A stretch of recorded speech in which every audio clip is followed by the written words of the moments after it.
Bismillah. Assalamualaikum warahmatullahi wabarakatuh.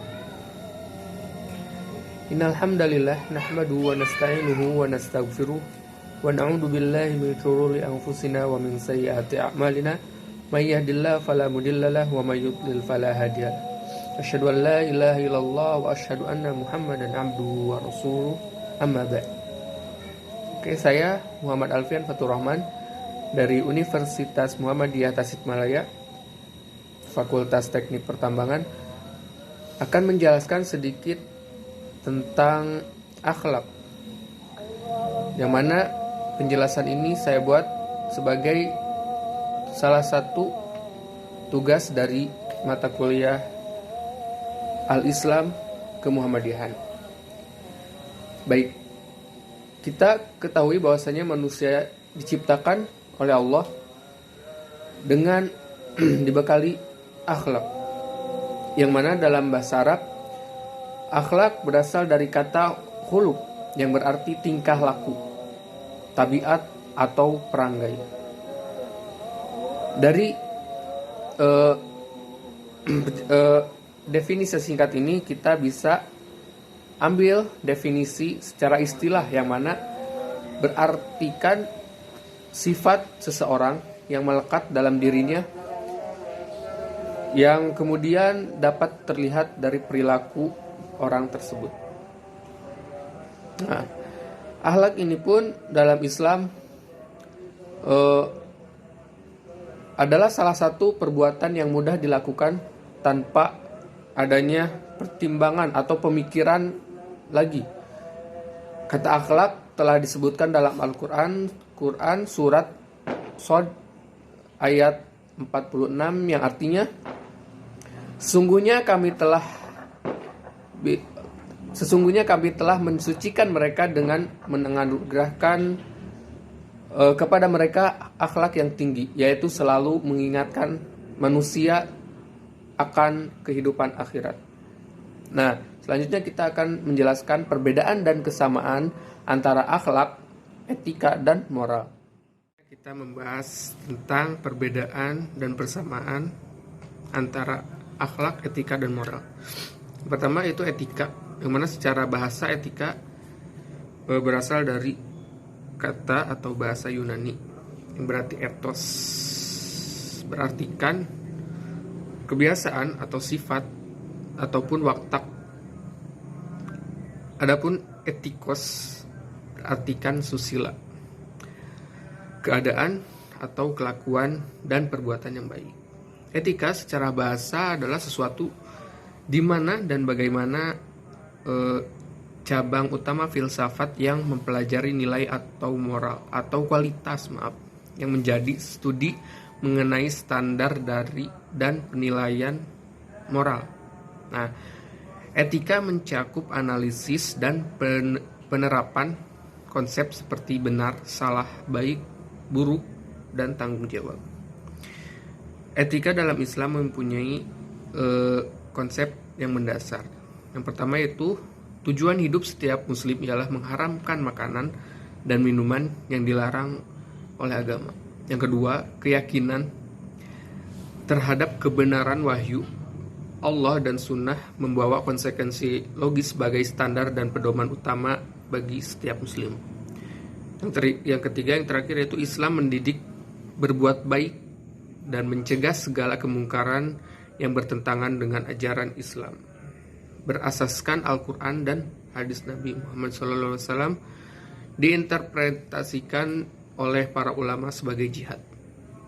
Nah, di dalam Quran surat Al-Luqman ayat 18, yang artinya, dan janganlah kamu melingkari mukamu dari perbuatan buruk, dan janganlah kamu berjalan di muka bumi dengan Allah tidak menyukai orang-orang yang berjalan di muka bumi dengan angkuh, dan Allah tidak menyukai orang-orang sombong lagi membanggakan diri. Dan selanjutnya itu moral. Moral merupakan hasil ciptaan yang dihasilkan dari unsur kebiasaan dan kebudayaan agama. Moral berkaitan erat dengan nilai-nilai yang diajarkan agama.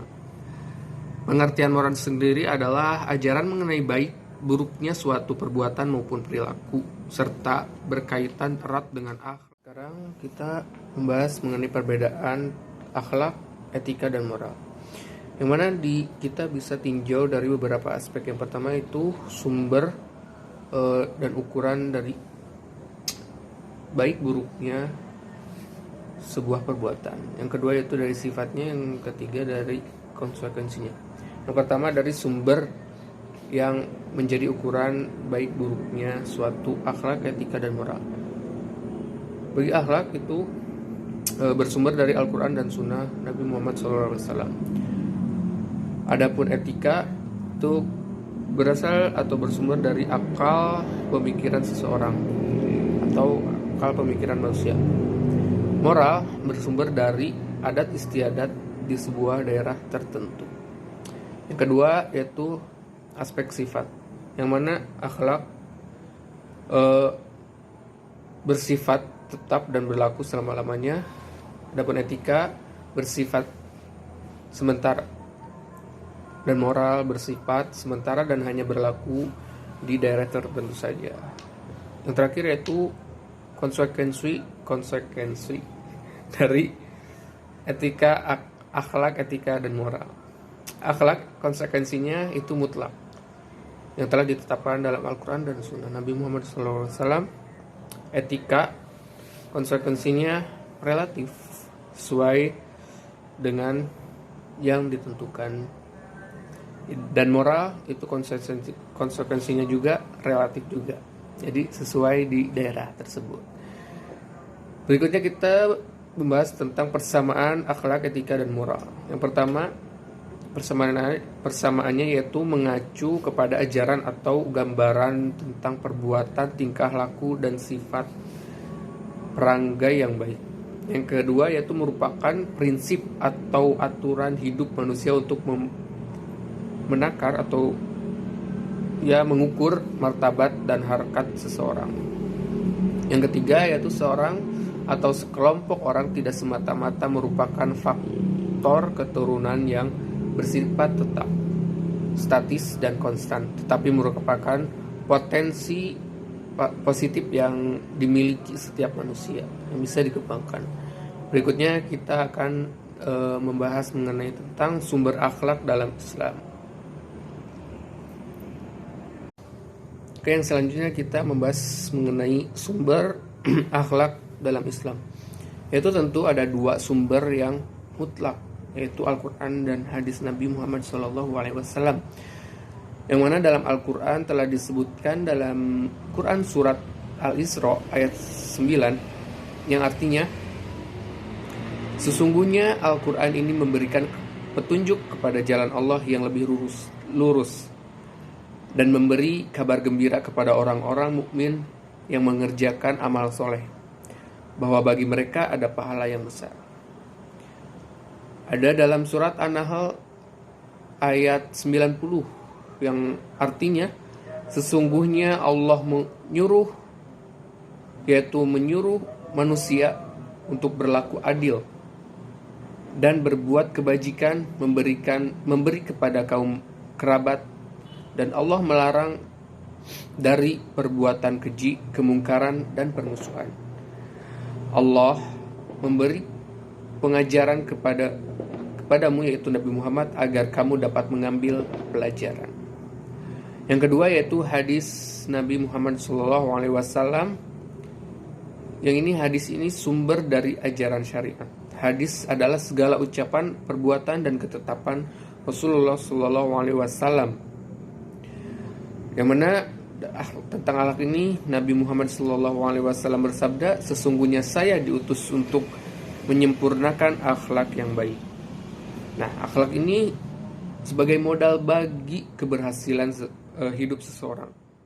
Dari akhlak ini adalah sebagai memutuskan diri kita dari kecintaan dunia dan menancapkan dalam diri kita cinta kepada Allah Subhanahu wa ta'ala. Maka tidak ada lagi sesuatu yang dicintai selain berjumpa dengan Zat Ilahi Robbi.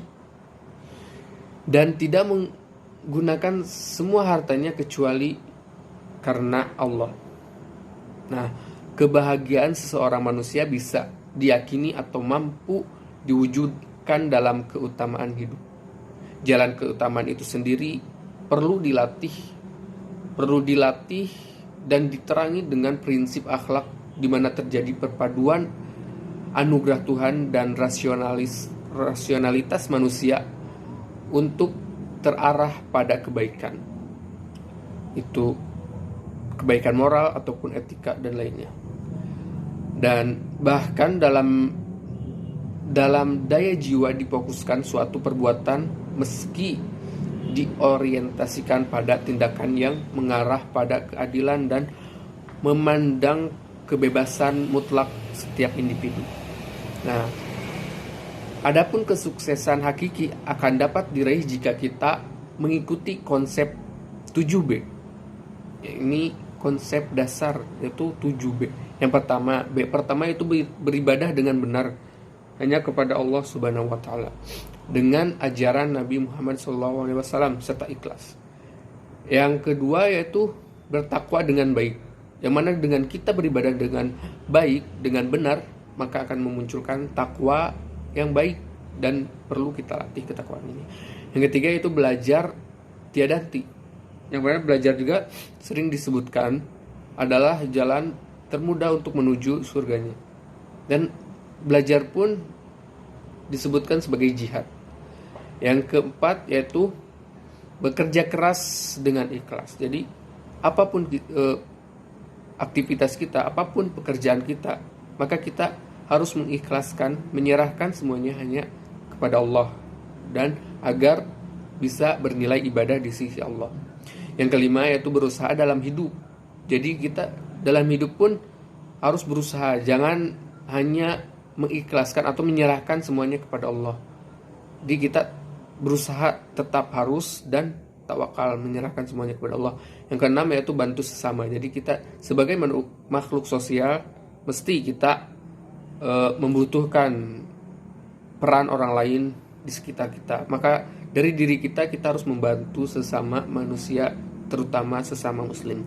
Yang ketujuh, yang terakhir yaitu bersihkan hati dari segala perbuatan keji dan munkar.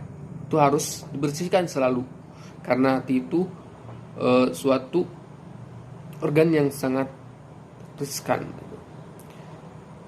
Nah, dengan 7 prinsip yang telah disebutkan, apabila kita implikasikan dalam kehidupan sehari-hari, maka kita akan mendapatkan sebuah kebahagiaan yang hakiki. Mungkin cukup sekian dari saya, kurang lebihnya mohon maaf. Subhanakallahumma wa bihamdika asyhadu an la ilaha illa anta astaghfiruka wa atubu ilaik. Wassalamualaikum warahmatullahi wabarakatuh. Selamat berpuasa.